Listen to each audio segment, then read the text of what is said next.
जगह मैंने रिकॉर्ड दोबारा से बता देती हूँ। एक होता है हमारा सेट पॉइंट, ठीक है, जैसे 37 या 38 डिग्री सेल्सियस आप कहते हैं, 37.8 कहते हैं या 38 कहते हैं, ये हमारा एक सेट पॉइंट है, ठीक है।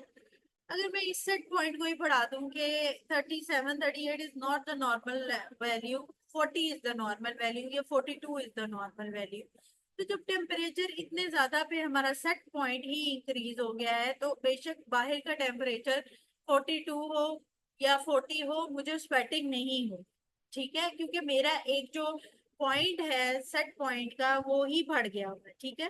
मेरी बॉडी का सेट पॉइंट ही नेचुरली, चलो मैं कह देती हूँ कि मेरी बॉडी का जो सेट पॉइंट है नेचुरली बढ़ गया हुआ है।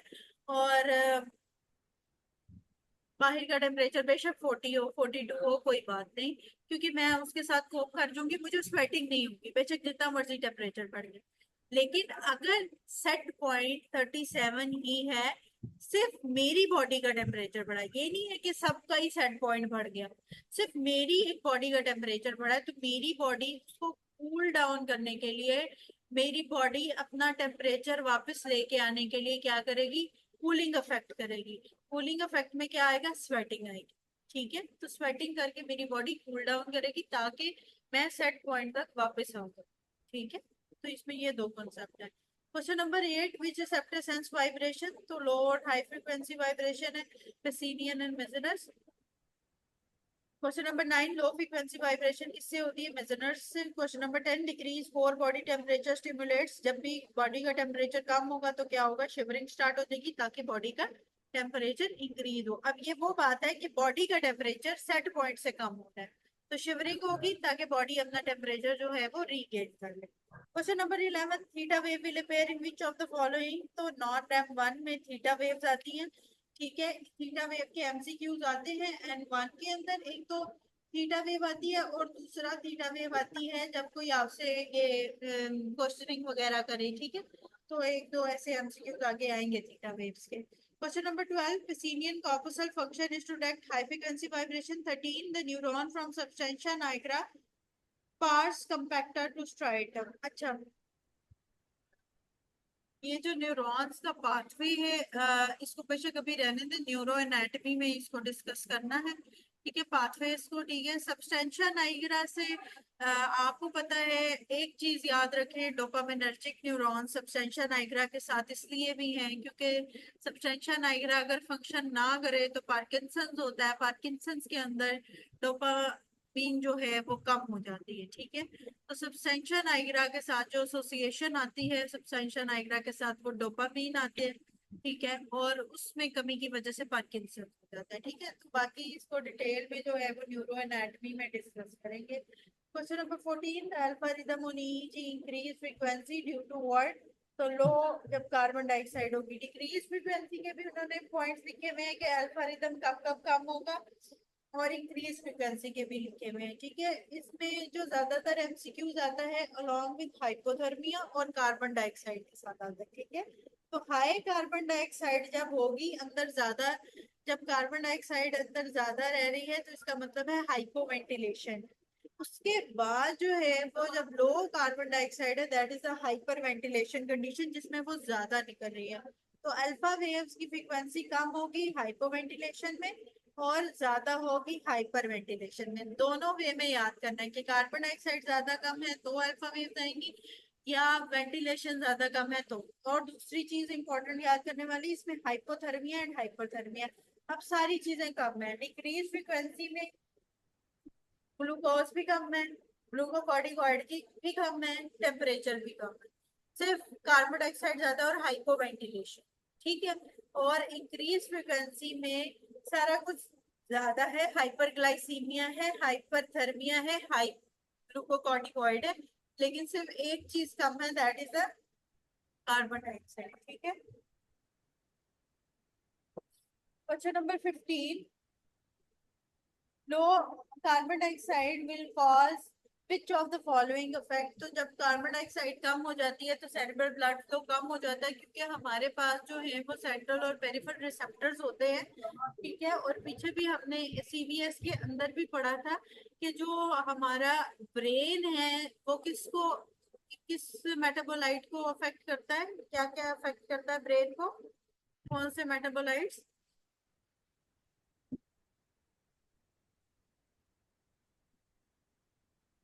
सब चीजों के मेटाबोलाइट पढ़े थे ना, हाँ। कार्बन डाइऑक्साइड एंड हाइपोक्सिया या हाइड्रोजन आयन के साथ हाइपोक्सिया भी लिखा जाता है, ठीक है। तो कार्बन डाइऑक्साइड को करता है, तो जब कार्बन डाइऑक्साइड कम हो जाएगी तो सेरेब्रल ब्लड फ्लो कम हो जाएगा, क्योंकि ब्रेन जो है उसको सेंस करता है, ठीक है। और जो हमारे रिसेप्टर्स हैं वो भी उसको सेंस करते हैं कि कार्बन डाइऑक्साइड कम हो रही है।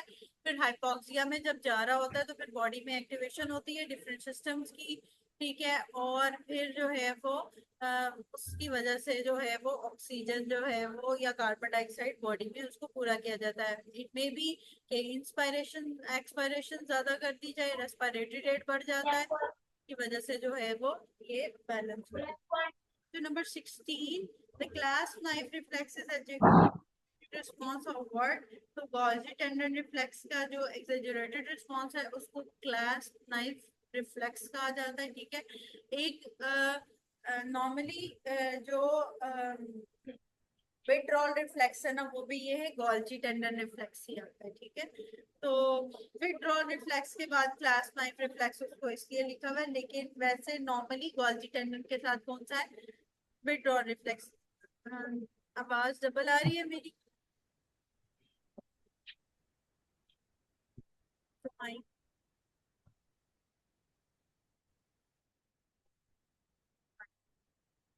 चलो, question number 17, only afferent nerve that carries the information to the brain. तो ऑप्टिक नर्व है, अच्छा ये भी हम न्यूरो में करेंगे कि which nerve goes directly to the brain, कौन सी नर्व है जो कि थैलेमस में रिजाइड नहीं करती है, ठीक है। हाँ, डबल ए की वजह से नहीं डबल आ रही वो आप लोग लेक्चर ज्वाइन करते हैं, मुझे नहीं समझ आती, जो लोग ज्वाइन करते हैं वो फिर या तो म्यूट कर दिया करें या ज्वाइन ना किया करें या रिकॉर्डिंग सुन लिया करें, या हौसला होता है कि हमने सुन लेक्चर लगा दिया है तो बस सुन तो रहे हैं ना, दिल की तसल्ली।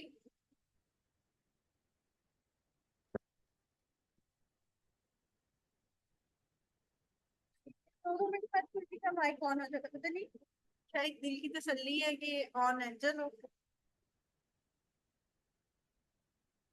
नहीं, और फैक्ट्री डिसाइड नहीं करती है थैलेमस, नहीं डिसाइड करती। बाकी बहुत जो नर्व्स हैं उनका एक जो है वो स्टे सेंटर होता है, ठीक है, वो वहां पे रिसाइड करती है। ऑप्टिक वो वाली होती है जो कि सीधा जो है वो एफरेंट नर्व एक के साथ वाहिद एफरेंट नर्व है जो ब्रेन में इंफॉर्मेशन लेके जाती है।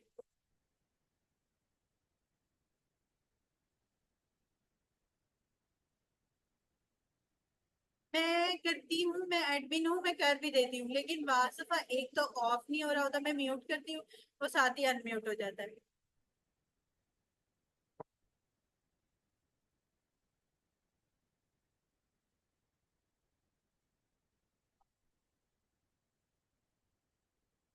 मेरी वॉइस डबल आ रही है?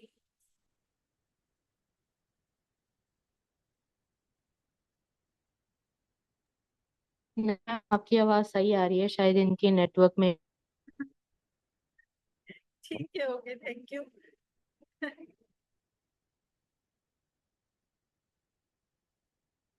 ओके ओके, कंटिन्यू करते हैं, हमारे पास टाइम भी अच्छा, ठीक है। तो afferent nerve it's only the optic nerve, जब भी आप ऑप्टिक पाथवे या लाइट रिफ्लेक्स को जब पढ़ते हैं तो आप देखते हैं कि optic nerve is the afferent nerve जो कि signals direct to the brain carry करती है, और फिर वापसी जो है वो इफरेंट पाथवे ऑप्थेल्मिक नर्व जो कि थर्ड क्रेनियल नर्व है वो लेके जा रही होती है, ठीक है। तो ये हम न्यूरो में भी इसको फर्दर डिटेल में डिस्कस करेंगे।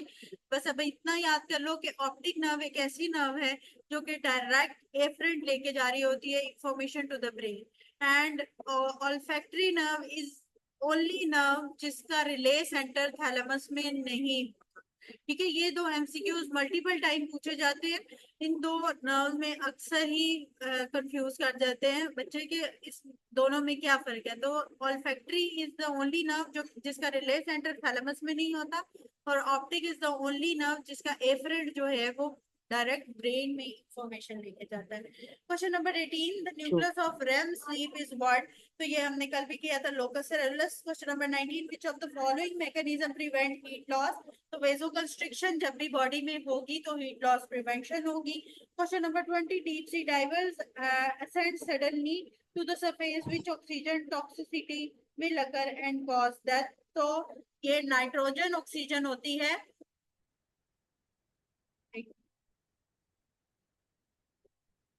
डॉक्टर आयशा, जो नाइट्रोजन ऑक्सीजन होती है, एक मिनट इसको कंप्लीट करने दे, जिसकी वजह से सीयर्स होते हैं, नाइट्रोजन ऑक्साइड टॉक्सिसिटी होती है, उसकी वजह से सीयर्स होते हैं और उसकी वजह से डेथ हो सकती है, ठीक है, डीप सी डाइवर्स में। और क्वेश्चन नंबर 15 में है कि कार्बन डाइऑक्साइड एक ऐसा मेटाबोलाइट है जो कि ब्रेन सेंस करता है, ठीक है। ब्रेन का metabolite for the function is the carbon dioxide या हाइपोक्सिया, ठीक है। तो जब कार्बन डाइऑक्साइड कम होती है, वेसोकंस्ट्रिक्शन होती है, सेरिब्रल ब्लड फ्लो कम हो जाता है, ब्रेन हाइपोक्सिक कंडीशन में चला जाता है, ठीक है। Question number 21, man got an accident and had a complete transaction at the level. अच्छा, इसको अभी छोड़ दें, न्यूरो में ये डिस्कस करेंगे, ये स्पाइनल कॉर्ड के साथ है। Question number 22, involuntary contraction descending pathway cause excitation of both alpha and gamma motor neuron discharge। अच्छा, alpha and gamma motor neuron कल किए। डीप सी डाइवर्स जब सडनली टू द टॉप आते हैं तो नाइट्रोजन ऑक्साइड टॉक्सिसिटी होती है, ठीक है, उसकी वजह से जो है वो कॉज ऑफ डेथ उनकी यही है, टॉक्सिसिटी। नाइट्रोजन ऑक्साइड की टॉक्सिसिटी की वजह से सीयर्स हो सकते हैं, ठीक है, that can be a cause of death, ठीक है। तो टॉक्सिसिटी आपको पता होना चाहिए किस उसकी वजह से। अच्छा, उसके बाद क्या है? अच्छा, मुझे बताएं, अल्फा और गैमा मोटर न्यूरॉन्स का डिस्कस किया है फिजियो की क्लास में।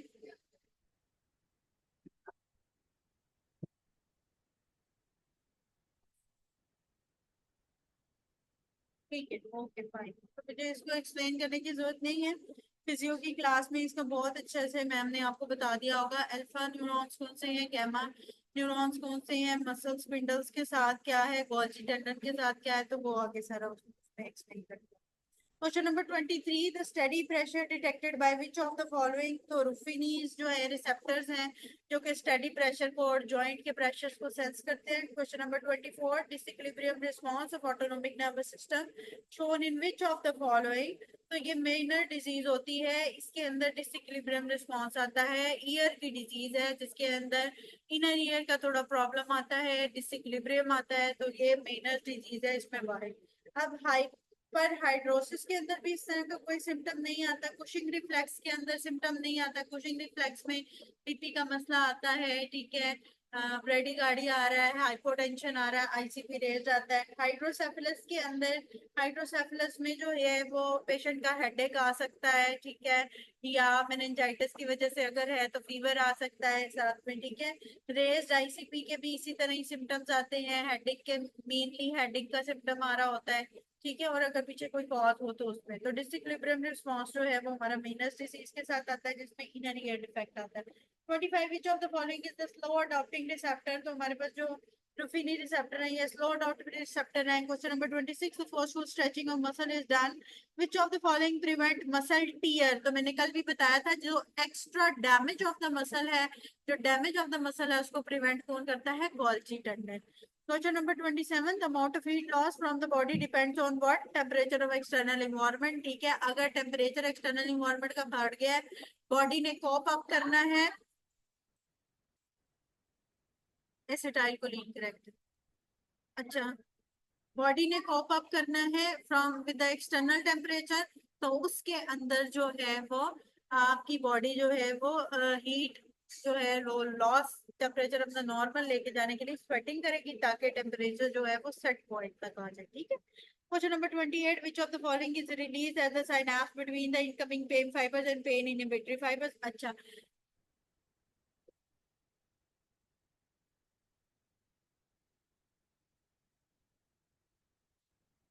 कंडक्शन, रेडिएशन, कन्वेक्शन, ये तब आती है जब एक बॉडी है, उसको उसने बोला हुआ है कि नेकेड है, तो रेडिएशन से हीट लॉस होगी। अच्छा, अगर प्रोसेस की अगर बात करें, अगर बॉडी नेकेड है, एक ऑब्जेक्ट पे लेटी हुई है, टेबल पे लेटी हुई है, कंडक्शन है। ठीक है, और अगर हम कोई और टेम्परेचर के साथ की बात करेंगे, ह्यूमिडिटी की बात करेंगे, तो कन्वेक्शन है। दे आर द प्रोसेसेस, उस पे टेम्परेचर लॉस डिपेंड नहीं करता। ठीक है doctor Ayesha, temperature loss depends on the external environment temperature. अगर बाहर का टेम्परेचर हमारे सेट पॉइंट से ज्यादा है तो बॉडी अपने सेट पॉइंट पे आने की कोशिश करेगी, ठीक है, स्वेटिंग करेगी। अगर बाहर का टेम्परेचर हमारे सेट पॉइंट से कम है तो बॉडी सेट पॉइंट तक आने के लिए शिवरिंग करेगी। ठीक हो गया, ताकि उसका टेम्परेचर बढ़ जाए। So it depends on the external environment, but the process going on can be the conduction, can be the radiation, can be the convection. Depends on कि आपके पास MCQs क्या होंगे, ठीक है। क्वेश्चन नंबर 28, पेन इनहिबिटरी जो fibres है, incoming pain fibres में जो पेन इनहिबिटरी है, दैट इज द एनकैफलिन। ठीक है, फास्ट पेन के लिए ग्लूटामेट है, स्लो पेन के लिए substance. Question number 31, the neurotransmitter of mood is what. तो इमोशंस आपको डुबा देते हैं, इमोशंस के लिए डोपामीन है और मूड्स के लिए सेरोटोनिन है। ठीक है, मूड सेरोटोनिन और इमोशंस जो डुबा रहे हैं, दैट इज द डोपामीन। ठीक है। Question number 32, the strongest inhibitory signal in the central nervous system comes from which neuron. तो परकंजे सेल्स ऑफ सेरेब्रल कॉर्टेक्स। अच्छा, ये भी वैसे न्यूरो में डिस्कस करने वाला है with the picture. Cerebral cortex में हमारे पास 3 टाइप ऑफ लेयर्स आती हैं, ठीक है, मॉलिक्यूलर लेयर, ग्रेनुलर लेयर और ये परकंजे सेल्स की लेयर। ठीक है, जो इनहिबिटरी सिग्नल्स जाने होते हैं मोस्टली जो है वो परकंजे लेयर से, परकंजे सेल्स से जा रहे होते हैं। ठीक है, तो सबसे ज्यादा इनहिबिटरी सिग्नल्स ये सेरिबेलम के जो परकंजे लेयर है, ये परकंजे सेल है, उसके अंदर से आ रहे होते हैं। ठीक है, तो सेरिबेलर ये जो है ना वो सेरिब्रल कॉर्टेक्स नहीं है, ये सेरिबेलर कॉर्टेक्स। ठीक है, उसके परकंजे लेयर से। Question number 33, the regarding microglial cells two is what. Start activity in inflammatory process. Microglial cells inflammatory mechanism में एक्टिवेट हो जाते हैं, जैसे कि ये प्रोटेक्टिव सेल्स होते हैं। ठीक है, तो जब first release inflammatory mediators in response to noxious stimuli and then release anti inflammatory and stop inflammation. तो मैक्रोफेजेस ऑफ सीएनएस भी इनको कहा जा सकता है। तो जैसे ही कोई इंफ्लेमेटरी प्रोसेस स्टार्ट होगा तो माइक्रोग्लियल सेल्स एक्टिवेट हो जाएंगे। ठीक है। Question number 34. A naked person in the AC room with the temperature 21, humidity 80 and heat loss will be through. तो ये वही 3 चीजें हैं। अगर वो सिर्फ नेकेड है तो heat loss will be through the process of radiation. अगर नेकेड है और किसी सरफेस पे लेटा हुआ है तो कंडक्शन से लॉस हो। अगर ह्यूमिडिटी की बात करेगा तो कन्वेक्शन की बात करेगा। ठीक है, और अगर नेकेड और टेम्परेचर दोनों मेंशन हो तो रेडिएशन और कंडक्शन दोनों चीजें मेंशन हो जाती है। ठीक है, ये डिफरेंट प्रोसेस है to for the heat loss. ठीक है, लेकिन इट डजंट मीन कि इस पर डिपेंड करता है।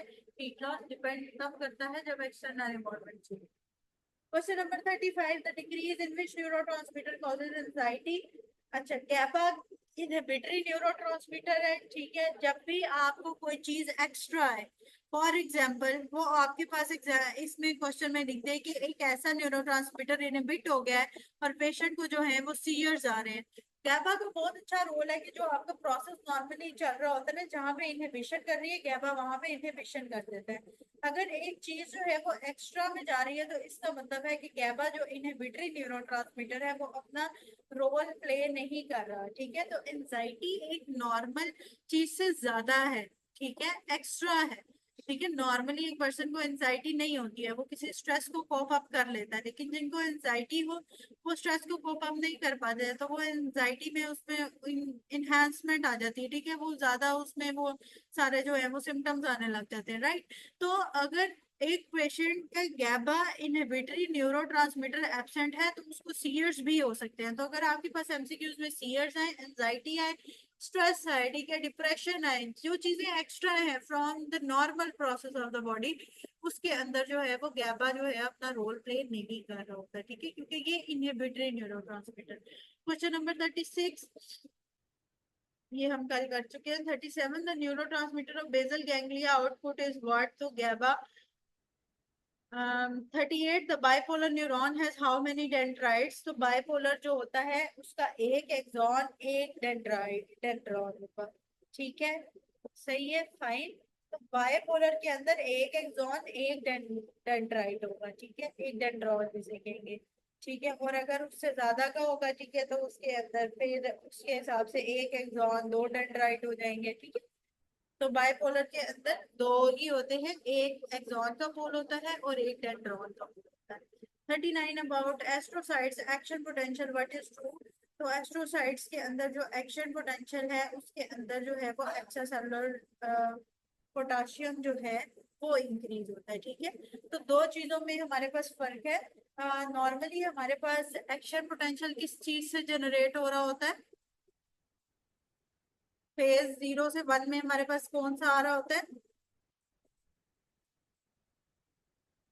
सोडियम। ठीक है, सोडियम। और एक हमारे पास एक्सेप्शन है इस एस्ट्रोसाइट्स की, जो कि ब्रेन में ये होते हैं एस्ट्रोसाइट्स। ठीक है, और इनका फंक्शन भी यही होता है, ब्रेन प्रोटेक्टिव फंक्शन होता है। ठीक है, अब जो एस्ट्रोसाइट्स हैं एक वो, और दूसरे हमारे पास जो है वो कॉक्लिया। ठीक है, जो इनर ईयर का फंक्शन रोल प्ले करता है, उसके अंदर इन दो में ये पोटाशियम का बफर होता है, जिसकी वजह से एक्शन पोटेंशियल होता है। तो आपके पास अगर नॉर्मली वो एक्शन पोटेंशियल का पूछे, तो ज्यादातर जो है वो हाइपोनेट्रीमिया में एक्शन पोटेंशियल जनरेट नहीं हो रहा होता है। ठीक है, तो उसमें ज्यादातर वो चीज आ जाती है, लेकिन एक्सेप्शन हमारे पास दो चीजों की है, एक एस्ट्रोसाइट्स की और एक जो है वो कॉक्लिया है, जो ईयर का जो बैलेंस में रोल प्ले कर रहा होता है। तो कॉक्लिया में भी पोटाशियम का ही आता है एक्स्ट्रा सेलुलर बफर, और जो एस्ट्रोसाइट्स है उसके अंदर भी पोटाशियम का होना जरूरी है फॉर द एक्शन पोटेंशियल। ठीक है, तो ये दोनों एक्सेप्शंस है, ये याद रखनी है। Question number 41, the norepinephrine is released by postganglionic sympathetic nerve fiber 42 when temperature of the skin reaches 52 degree, which is receptors are stimulated, तो नोसिसेप्टर। अब आपको ये इल्म होना चाहिए कि जो हीट है, एक्स्ट्रा हीट है, इट कैन बी लाइक, अगर आपका बॉडी का टेम्परेचर 37.8 या 38 आप कट ऑफ रख रहे हैं, और आपका टेम्परेचर पहुंच रहा है स्किन का 52, दैट इज टू मच। ठीक है, तो एक हमारे पास ग्राफ आया करता था, हम पहले फिजियो में ग्राफ एक किया करते थे, जिसमें वो बताता था कि नॉर्मल हीट अगर हो तो तब इतना है, और अगर हीट बहुत हद से क्रॉस करते हैं तो वो पेन रिसेप्टर्स जैसा एक्ट करती है। ठीक है, तो नोसिसेप्टर्स पेन रिसेप्टर्स होते हैं। ठीक है, तो जब हीट एक हद से क्रॉस हो जाएगी, जैसे कि बर्न की कंडीशन, ठीक है, बर्न में पेन इसीलिए होती है क्योंकि वो हीट एक हद की क्रॉस हो गई है, एक सेट पॉइंट से बहुत आगे चली गई है। तो उसका ये मतलब है कि उस वक्त जो है वो हीट रिसेप्टर जो है वो नोसिसेप्टर्स या पेन रिसेप्टर्स की तरह एक्ट करेंगे। इसी तरह अगर आप कोल्ड में बात करें, अगर आप बर्फ में हाथ रखें, थोड़ी ही देर के लिए हाथ रखें, आपकी उंगलियों में दर्द होगी। The same phenomena with this, कि जब टेम्परेचर बहुत ज्यादा कम होगा तो सेम वही होगा कि वो पेन रिसेप्टर्स, जो कोल्ड रिसेप्टर्स हैं, वो पेन रिसेप्टर्स के तौर पे एक्ट करने लग जाएंगे अगर टेम्परेचर सेट पॉइंट से बहुत ज्यादा कम है। ठीक है, तो दोनों सूरतों में पेन रिसेप्टर्स में वो कन्वर्ट हो जाते हैं और वो पेन रिसेप्टर्स जैसा एक्ट करने लगते हैं। ठीक है, question number 43 about parasympathetic true is what. तो पिपुलरी कंस्ट्रिक्शन होती है। अच्छा, सिंपैथेटिक पैरासिम्पथेटिक का टेबल किया है।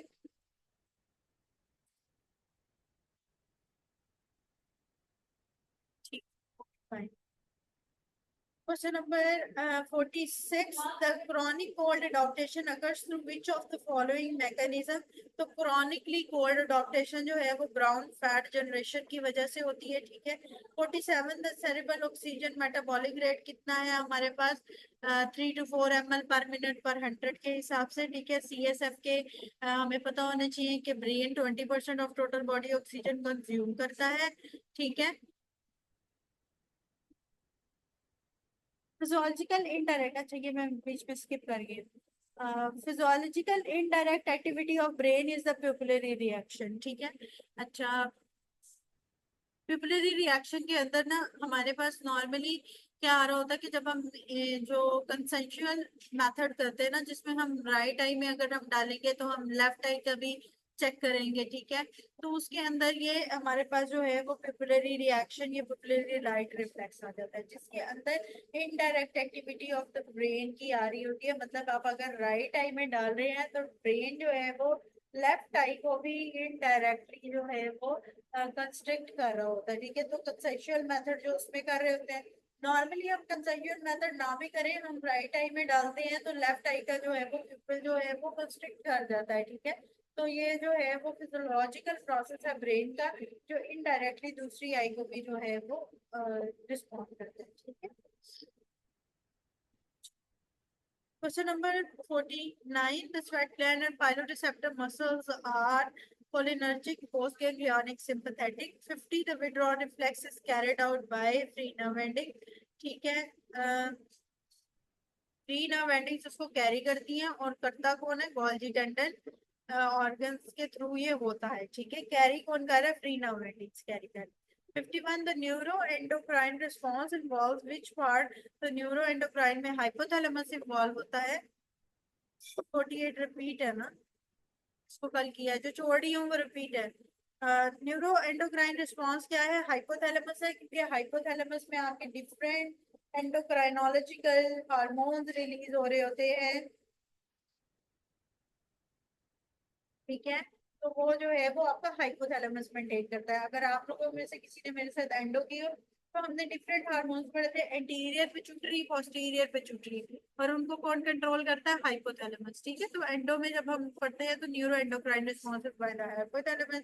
52 कुचिंग रिफ्लेक्स में पहले बता चुकी हूँ, ट्रायड होता है, आईसीपी रेज होता है, हाइपोटेंशन होती है, ब्रेडिकार्डिया होता है, हाइपोटेंशन सॉरी, हाइपोटेंशन होती है और ब्रेडिकार्डिया होता है, ठीक है। तो आईसीपी रेज होगा, हाइपरटेंशन एंड ब्रेडिकार्डिया, ये कुशिंग रिफ्लेक्स है। 53. The central temperature regulation occurs in bird, तो इंटीरियर हाइपोथैलेमस में होती है, और अगर इससे ज्यादा लिखा जाता है तो प्री ऑप्टिक को प्रेफर किया जाता है, ठीक है। 54. The hormone exhibit the relation between the weight and puberty is leptin. Leptin makes you lean, ghrelin makes you joint, ठीक है। तो दोनों ही आ जाते हैं, leptin makes you lean and ghrelin makes you joint, ठीक है। तो जो बॉडी वेट और प्यूबर्टी के साथ होता है वो लेप्टिन का ज्यादा रोल होता है, ठीक है। ये हमारे पास रिलीज होते हैं बाय द हाइपोथैलेमस के कुछ न्यूक्लियाई में, ठीक है। तो लेप्टिन जो है वो आपको लीन बनाता है, ठीक है, और जो ग्रेलिन है वो हार्मोन जो है वो जाइंट बनाता है, मतलब ओबीज बनाता है, ठीक है।